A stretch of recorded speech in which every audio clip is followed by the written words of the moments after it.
Happy New Year! Too loud. Turn it down. We'll turn it down a little bit. You know, it's a new beginning, and like all beginnings, it's wonderful. It's like the birth of a baby. You know, all births are wonderful, and some children come into this world all happy and smiles and bubbles, and others, of course, they come in with an attitude of causing as much problems as they can. But if you choose to believe it, it's all good. Now, sometimes you have to really search for the good, but it's still there. So we're going to go ahead today on the assumption that the good is here for us to discover. But if we are to go ahead, we need to do it with clear intentions. Now, I want to tell you a little story.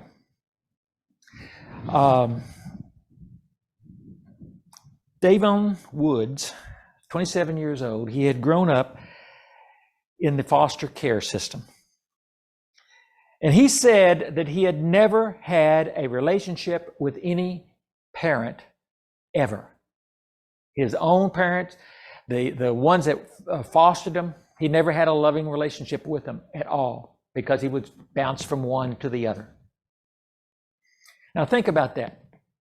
Never having grown up in a loving family, not knowing what family was all about. And at 27 years of age, he sold cars for a living. And one day this couple came in looking for a car.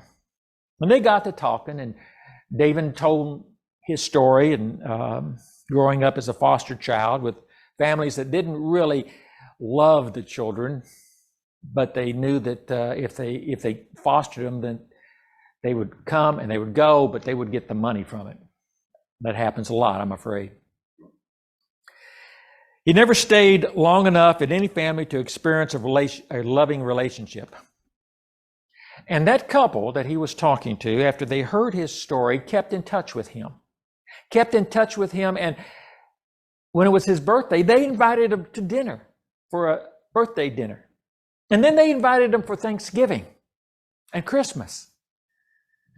And about a year after they had been there and had met him, he approached them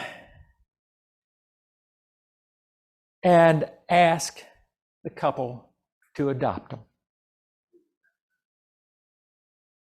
He said it was weird to be in a loving environment.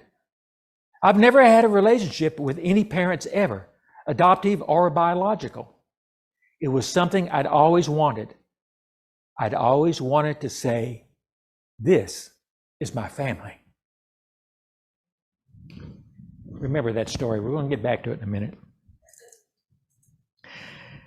6 months ago, here at this church, our average attendance was what? 13? Something like that. Yeah. 12, 13. Anyway, last Sunday, how many people were here? It's in the 30s. Yeah, right. Now, all of you who have been coming in this new in this past 6 months. Now, I noticed that we're missing some of those. Better get on the ball and talk to them. Of course, they may have had a hard night last night. Yeah. But I'm going to just ask. I have some new ones today, but I'm going to ask those of you who have been here about 6 months or so. I'm going to ask you exactly what attracted you here and what kept you here. Who wants to tell us? Music. The beautiful music that we had a sample of recording today. Live and energetic. Yeah.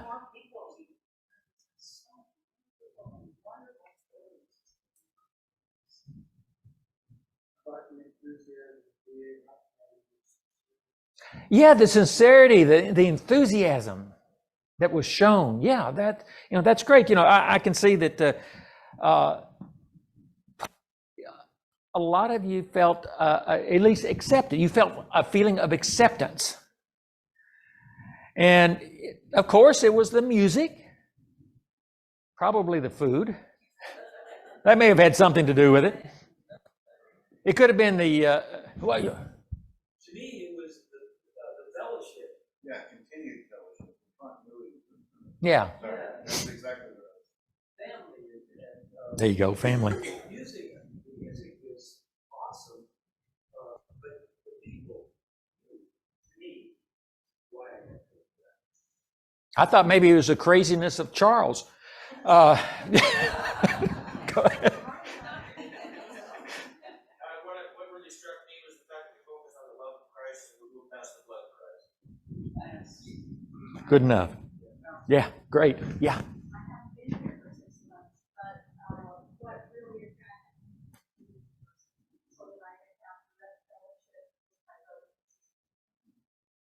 Okay, the fellowship seems to be the big thing. Oh, yeah, he was definitely, yeah. But, the fellowship, I think, seems to be a big thing, all of us. So I thought maybe it was Glenn's wonderful ability to say just what needed to be said when he got up here, or maybe it was the wonderful expertise of Merlin and his crazy associate.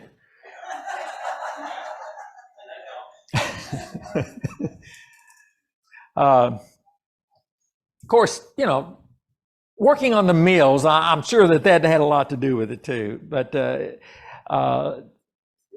trying out all those recipes on an unsuspecting congregation, but we have thoroughly enjoyed it, I'm sure. Now, we could go on and on with this, and it all boils down to a spirit of joy, a spirit of love, fellowship.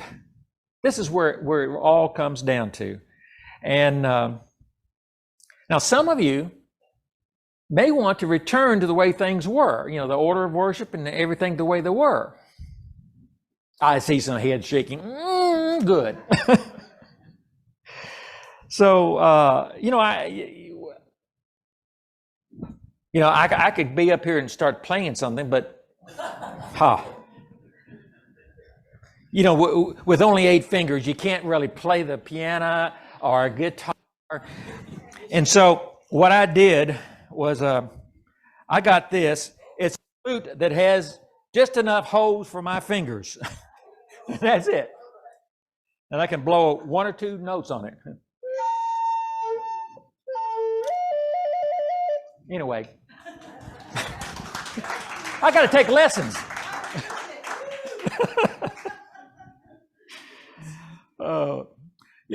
The issue I guess we have in front of us is, do we go back or do we forge ahead? Forward a little ball. Okay, we'll see about this. Devin Woods, the person that I talked about in the story, after a lifetime of no love with a family, when he experienced it, he didn't want to lose it.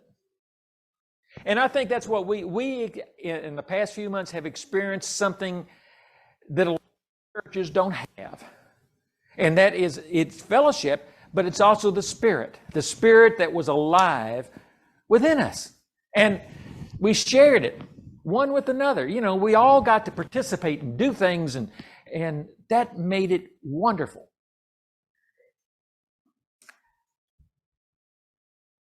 We are a family. But the instigator of the love of that family has left us. Now, some of you will feel grief and sorrow, and I don't blame you. But something like this happened a long time ago too. About 2,000 years to be exact. Someone came along who was gentle of heart, taught people to love all, and people followed him in droves. But then he went away. His followers, without him telling them what to do, went back to their old way of life. They were fishermen. They went back and started fishing again. But not for long, because they could not stay away from what they had seen, what they had heard, what they had experienced. They couldn't stay away from the love and the family. And so carried that forward with them. And even though the message that they had is, I'll just say, it's become petrified over the centuries, there's still those who go against the past and forge ahead into uncharted waters filled with love. And that love has endured over the centuries. I like to say that the past is mostly for time travelers, not spirits in the process of awakening.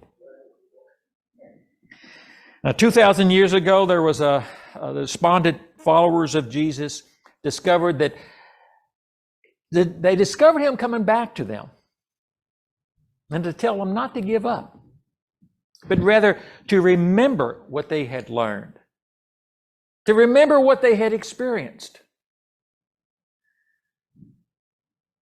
The love that did not demand love in return. The love which turned enemies into friends and supporters. The love which, no matter what you had done in your life, as someone I once met said, "Why, he knowed everything I ever done, and it don't make no difference." So what do you want? Some of you have been asked that question, I know, before. And there are those of you here who are new, and yet you've jumped right in, and you're helping out, you're doing things. You came here not just for the music, but for the spirit, the fellowship, the love, the good on that we learned on how to live our lives. When you've got that story of that's really bad, only tell it 3 times and never tell it again. That's good advice, because you don't want to relive all of those traumas and those hard, difficult times. You felt your hearts open and you were at home. And you know something? We're going to keep it that way. We're going to keep it that way because we care. And because we know what it's like. We know what it's like to share with each other as family. And we can keep on sharing it. Now, going forward will mean some change. It might seem sometimes like we're taking 1 step forward and 2 steps back, but don't worry. We're still going to get forward. We'll go 2 steps forward and maybe 1 step back, and then we'll be doing 3 steps forward and no steps back.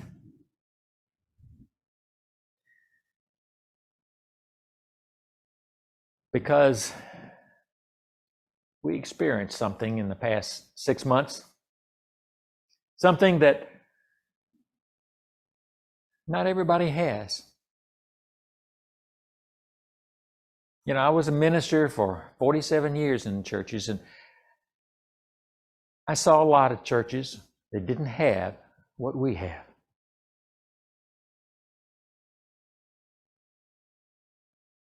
We've got to remember what it is that we have.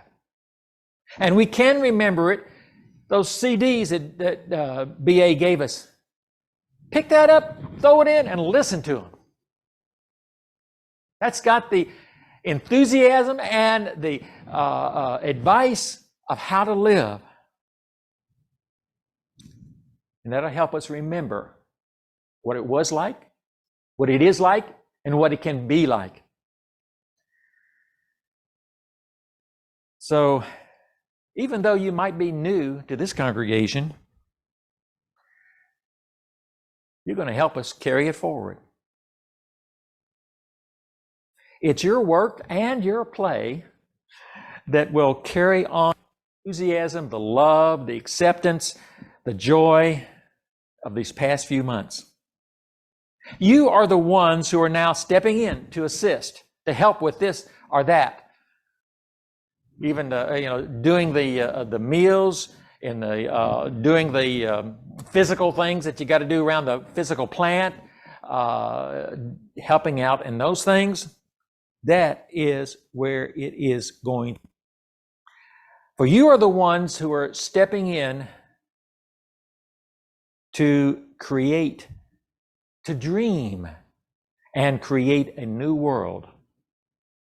A world in which we choose to live in. It's your call.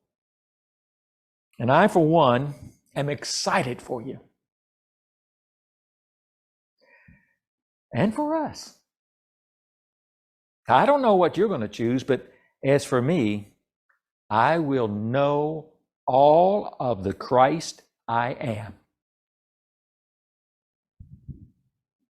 I will know. And no matter what others may say unto me, I will go freely and happily as the Christ with a light heart. I'm going to go into this great adventure. And that's what it is. It's an adventure. You know, I'm still learning how to live in the here and now. I'm beginning to love all, because I have access to the power within me. Well, there's always enough for you and for me, because we follow the guidance of the Spirit within. Let's take a few moments now and have a little meditation. So let's go into a meditation. So just take a deep breath.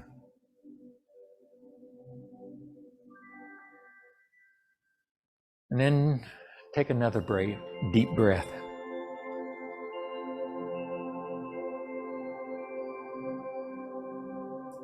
And relax into that love that you have experienced and the love which you are. Feel that love welling up within you. Just feel it. Imagine it. Maybe it'd be like a bubble that's kind of starts off small but then gets bigger and bigger as it grows within you. And it grows and it grows until you can no longer contain it within your body. It would burst into your body and it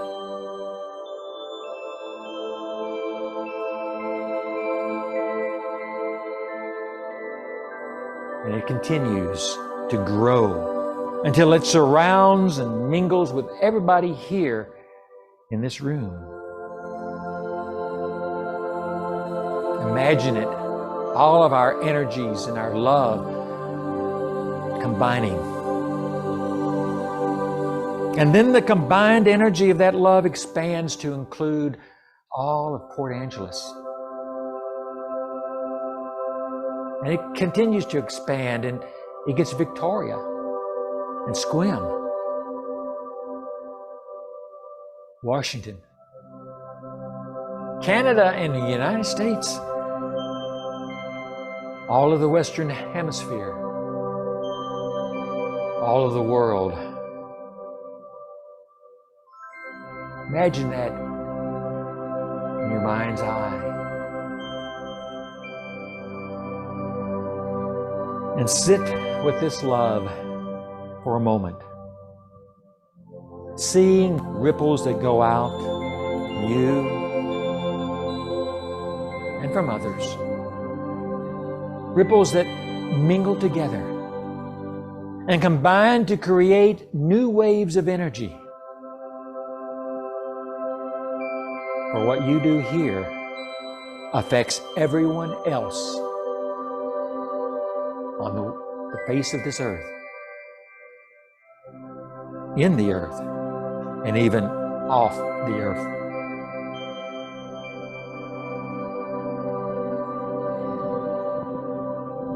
To sit with that energy.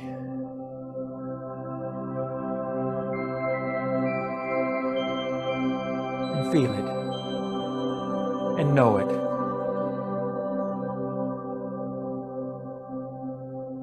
And now, begin to return your focus to this place.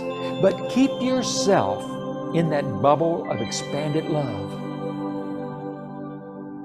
To love and to be filled with joy is the important thing right now.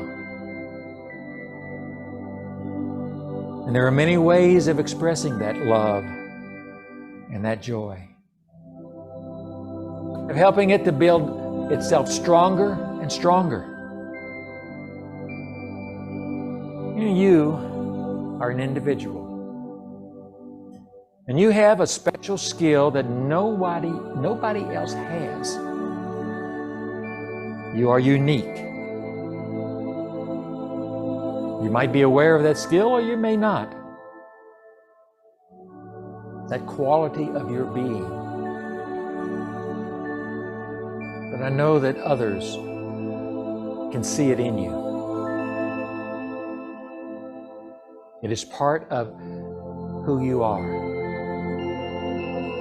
The things of the world do not affect that quality unless you allow them.